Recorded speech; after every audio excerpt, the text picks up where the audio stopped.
मामलात ये हैं कि इमरान खान, जिसके बारे में कहा जाता है कि उनको पॉलिटिक्स नहीं आती, और कहा गया कि ये तो बिल्कुल एक खिलाड़ी है और इसको क्या पता सियासत का, सियासत की अलिफ बे का, ये तो एक खिलंडरा सा खिलाड़ी है, प्ले बॉय है, और नरमो नाजिक बर्गर फैमिली और मम्मी डैडी ग्रुप, इसको तो समझ ही नहीं आती। और जब इस पे तलवार चलेगी इस्टेब्लिशमेंट की, ताकत की, कानून की, फिस्तायत की, तो ये तो चंद सेकंड में ढेर हो जाएगा। और 24 घंटे से तो बहुत मुश्किल बात है, 48 घंटे के अंदर अंदर ये मामला तय कर लेगा। और जब हम जेल में डालेंगे तो उसके बाद तो इसकी चीखें निकल जाएंगी। तो ये सारे उसके बारे में अंदाजे लगाए उनकी मुखालिफिन ने, मीडिया ने और मिलिट्री स्टैब्लिशमेंट ने, सब ने अंदाजे ये लगाए और उनसे ले लिया पंगा। लेकिन रिजीम चेंज ऑपरेशन के बाद एक नया इमरान खान सामने आया और वो हर रोज़ उनको मात दे रहा है और उनसे 100 कदम आगे का सोचता है। ये जो बात आज सोच रहे होते हैं, इससे वो 100 दिन पहले ये फैसला कर चुका होता है कि 100 दिन के बाद इनके क्या होने हैं, क्या शातराना किस्म की चालें होनी हैं, क्या सियासी चालें चलेंगे, वो 100 दिन पहले इसको भांप लेता है और उसके अकॉर्डिंगली अपने कार्ड्स शो करना शुरू कर देता है। अब आ रही है 27वीं तरमीम, क्योंकि ये तमहीद इसलिए मैंने बांधी क्योंकि इस तमहीद में ही सारी की सारी खबरें मौजूद हैं। 27वीं तरमीम का शुरू हो चुका है और अब बाकायदा तौर पे बता दिया गया है कि जनाब 27वीं तरमीम आ रही है और कामरान मुर्तज़ा साहब ने भी उसका बता दिया। और कामरान मुर्तज़ा जमीयत उलमा इस्लाम के सेनेटर हैं और उन्होंने कहा कि 27वीं तरमीम सोमवार को यानी कि परसों आ रही है और आईनी तरमीम में बहुत सारी चीज़ें वो हैं जो हमने लड़कर ख़त्म करवाई थी 26वीं तरमीम में, वो दोबारा शामिल की जा रही हैं, जिसमें आर्टिकल 8 है, 200 है, 199 है और दीगर कई मामलात शामिल हैं। ये कामरान मुर्तज़ा साहब ने कहा। और फिर फैसल चौधरी साहब, एडवोकेट सीनियर, इमरान खान साहब के भी वकील रह चुके हैं, पाकिस्तान तहरीक इंसाफ से के साथ जुड़े हुए हैं, वो भी ये कहते हैं कि 27वीं तरमीम आ रही है और 27वीं तरमीम सोमवार को टेबल की जा रही है और उसके बाद फिर काम शुरू हो जाएगा। 27वीं तरमीम से पहले ये आज आ रही है, यानी कि ये लेके आएंगे 3 नवंबर को। तो इमरान खान साहब ने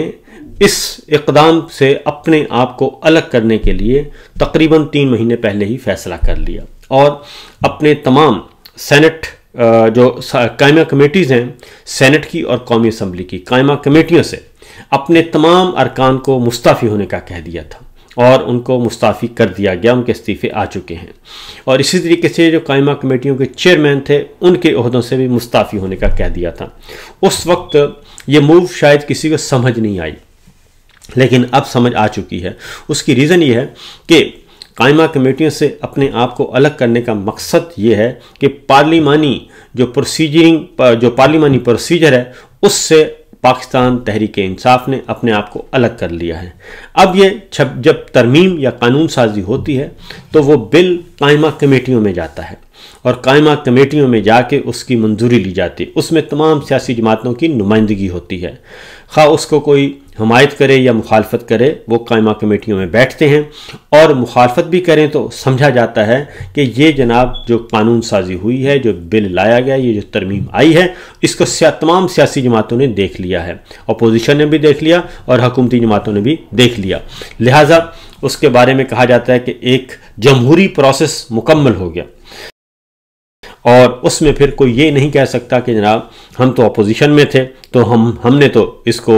ओन नहीं करते, लेकिन उनकी नज़र से गुजरता है। लिहाजा इमरान खान साहब ने आज से 3 महीने पहले ही ये फैसला कर लिया था और उनको अंदाज़ा था कि एक तरमीम आ रही है और वह 27वीं तरमीम लाई जाएगी और इसीलिए उन्होंने अपने आप को, अपनी जमात को इस सारे जाली निज़ाम से अलग कर लिया है। न वो इसका हिस्सा बनेंगे, ना इसको वेट करने में, ना इसको देखने में कुछ नहीं करेंगे। और ये अगर कायमा कमेटियों में जाता है तो अधूरी कायमा कमेटियां जो हैं, जो सिर्फ उसमें हुक्मरान जमात होगी और फॉर्म 47 के सारे बैठे होंगे, फॉर्म 45 में उसमें शामिल नहीं होंगे, वो उसको देखेंगे और इस आइनी तरमीम की जो कि गैर आइनी तरमीम होगी, 26वीं गैर आइनी तरमीम की तरह, उसकी कोई अखलाकी और जमहूरी और कानूनी और आइनी हैसियत नहीं होगी। और मुस्तकबिल में जब भी PTI को इक़्तिदार मिलेगा और वो कामयाब हो गई, इक़्तिदार हासिल करने में मेजॉरिटी के साथ आ गई, तो ये सारी की सारी तरामीम जो हैं ये एक रद्दी की टोकरी में जाएंगी। अब ये 27वीं तरमीम क्या है, इसमें बहुत सारी चीज़ें लाई जा रही हैं। एक तो ये कि मिलिट्री रूल को और मिलिट्री लीडरशिप को के इक़्तिदार को कैसे दवाम देना है और सिस्टम पे उसका कंट्रोल कैसे करना है। बुनियादी बातें ये बताई जा रही हैं कि आर्मी चीफ को, मिलिट्री लीडरशिप को, मिलिट्री इस्टेब्लिशमेंट को, रावलपिंडी को, GHQ को बहुत तगड़ा कर दिया जाएगा।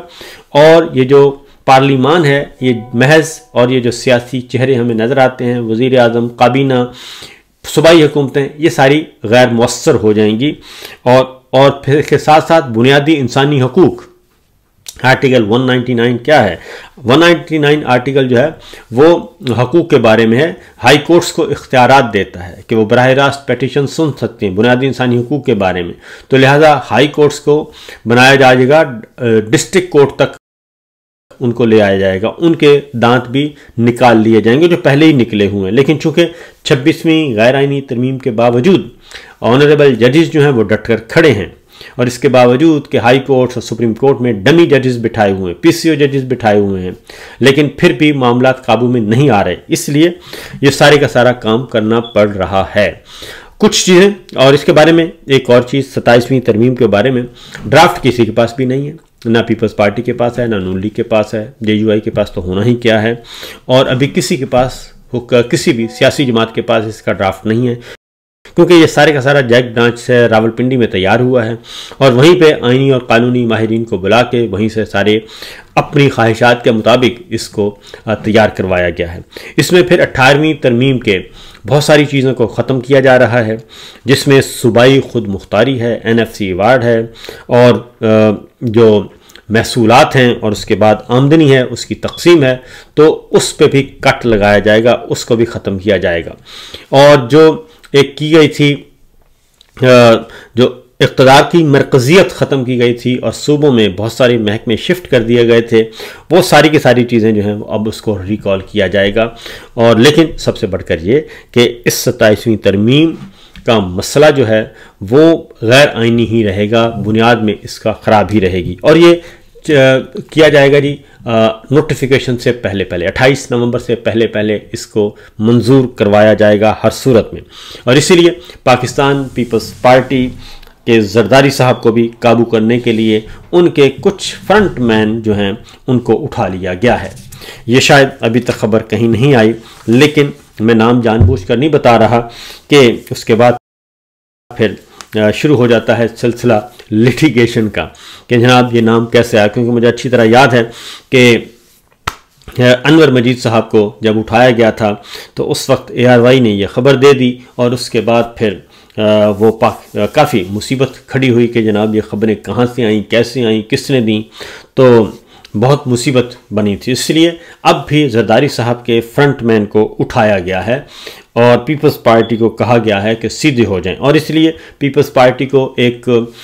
चॉकलेट कहना चाहिए, टॉफ़ी वो दे दी गई है आज़ाद कश्मीर की हुकूमत की कि चलें आप इधर ज़रा लॉलीपॉप आपको दे देते हैं, ये 6 महीने तक आप इसको चूसें और इस दौरान आप आएँ और आके 27वीं तरमीम करवाएँ, और ये जो बालादस्ती है, पार्लिमानी बालादस्ती और सुप्रीमेसी, इस चक्कर से निकलें, क्योंकि हमने आपको फॉर्म 47 दिया है और आप हमारे साथ ही रहेंगे। उसके बाद है जी अगली, अब पाकिस्तान तहरीक इंसाफ को इस सारी सूरत हाल से तवज्जो हटाने के लिए एक काम किया जा रहा है,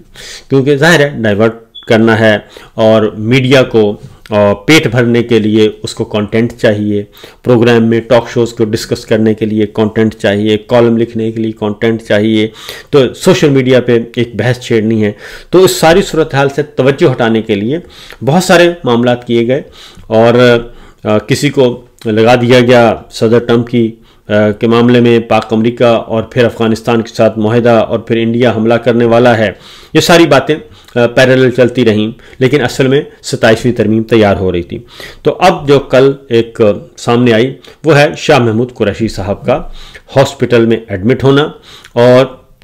उसके बारे में फिर वहाँ पे 3 लोग जो हैं पाकिस्तान तहरीक इंसाफ के एक्स रहनुमा जो हैं वो गए हैं और उनसे मुलाकात करने के लिए। उनमें महमूद मौलवी साहब हैं, फवाद चौधरी साहब हैं और इमरान इस्माइल साहब हैं। तो इमरान इस्माइल साहब टीवी पे अपेयर हुए और उन्होंने बड़े बड़े भाषण देने की कोशिश की और उन्होंने कहा कि हम इमरान खान साहब को रिहा करवाएंगे। तो इमरान इस्माइल साहब जो हैं वो शख्स हैं जिनको बहुत ज़्यादा इमरान खान साहब ने इज्जत दी और गवर्नर सिंध बनाया। और इमरान इस्माइल 9 मई के बाद सबसे पहले इब्तदाई पार्टी छोड़ने वालों में उनमें से एक थे और फिर उन्होंने पीछे मुड़ के नहीं देखा।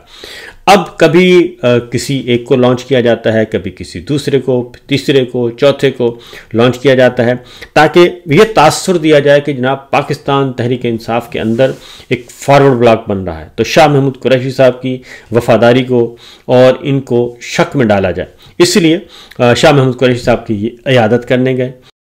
और इयादत करने के बाद इमरान इस्माइल साहब जो हैं वो मैदान में आए और उन्होंने आके एक पूरा का पूरा बयानिया देने की कोशिश की। जबकि दूसरी जानिब मैं आपको बताऊं कि उसकी जो शाह महमूद कुरैशी साहब के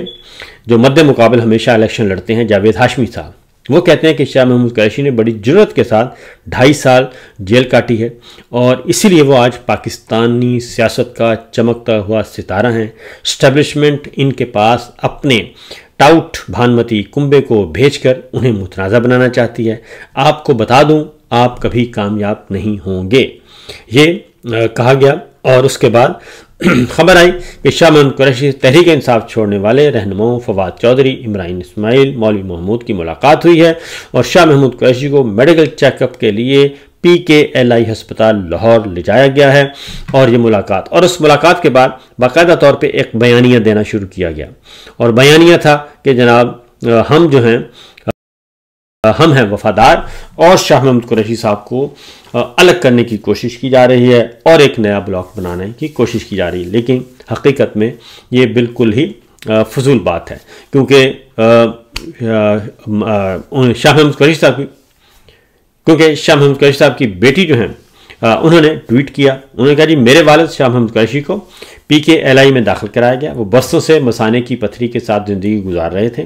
और 2023 में अडाला जेल में कैद के दौरान उनकी हालत बिगड़ने पर डॉक्टरों ने सर्जरी का मशवरा दिया था और कैद तन्हाई में रहते हुए किसी भी तरीक़े कार से गुजरने के बाद ऐसा करने को तैयार ना होने का इंतखाब किया। तब से पथरी का साइज बढ़ गया और अब सर्जरी नागुज़ीर है। हम डॉक्टरों की हतमी रिपोर्ट और ऑपरेशन की तस्दीक शुदा तारीख का इंतज़ार कर रहे हैं और इसकी बुनियादी टेस्ट किए जा रहे हैं, ख़ास तौर पर इस बात पर गौर करते हुए कि इस साल के शुरू में इसे कोट लखपत जेल में कार्डियक इमरजेंसी का भी सामना करना पड़ा था। जो चीज़ गहरी तकलीफ से है वो ये कि जानना है कि वो इस तकलीफ़ में तनहा नहीं। हर एक PTI रहनुमा और कारकुन जिसने पिछले 1 साल के दौरान कैद की सबूतें बर्दाश्त की हैं, गैर इंसानी और गैर मुनसिफाना हालात में सेहत के संगीन नताइज का सामना करना पड़ा है। बहुत से लोग तवील कैद, नज़रअंदाजी और तन्हाई के असरात से लड़ रहे हैं। डॉक्टर यास्मीन राशिद, मियाँ महमूद रशीद, उमर चीमा, सेनेटर रियाज चौधरी शामिल हैं। कुछ कारकुन भी नाहक कैद में रहते हुए अपनी जानें गंवा चुके हैं। इन सबको मेरे वालिद, खान साहब, बुशरा बीबी और हर कैदी कारकुन, सपोर्टर और लीडर को अपनी दुआओं में रखें। इस तरह के जुल्म के तहत उनकी बर्दाश्त की कीमत जो है वो किसी और के यकीन के साथ खड़े होने की। तो ये सारे का सारा बयानिया बनाने की कोशिश की गई। तो असल में मामला ये है कि 27वीं तरमीम और उसके बाद फिर अगला खेल शुरू होगा।